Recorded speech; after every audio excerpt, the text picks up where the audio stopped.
you, Joel. And can you give us a bit of an overview of what IR35 actually is and who it's really going to affect? Sure.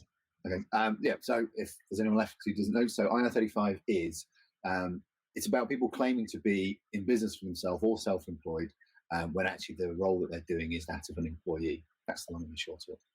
So obviously, if you're self-employed, you're responsible for your own tax and national insurance, and the place where you're working isn't going to be paying any employer's national insurance for you. So really, I would say that now that the tax on dividends has changed massively, IR35 is really about employers' national insurance and the collecting of employers' national insurance. Because if there's an employee-employer relationship, somebody should be paying employers' national insurance. And that's worth $3.5 billion something a year to the Treasury.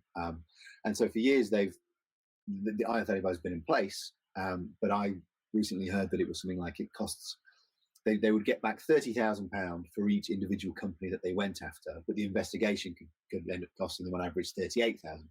So they never had any teeth to go after the individual limited companies. There's never any point in doing it, even though the rules still applied. So what they've done is they've changed it now so that the actual client or the place you're working, or sometimes a recruitment agency as well, will be responsible for making that assessment and paying the tax if it's found out that you're incorrectly working as a self-employed person or through a limited company when you actually should be an employee of the place you're working.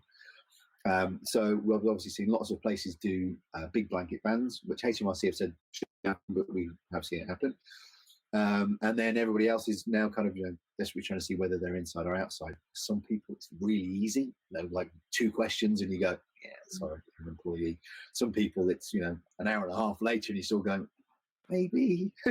And so it's really dependent on the role and the relationship you have. And there isn't one magic bullet. So people will say, oh, what about if I change this in the contract? Or what about if we do the contract so it looks like this, or change this wording? And that's not what it's about. No one's found a way that just gives you a little loophole that you can jump through by changing some wording. So it really is about the relationship and looking at the relationship about whether you're an employee or not. And that's essentially what IR35 is about and why the changes are happening. And that takes us up to where we are now. So it's coming in on the 1st of April, essentially.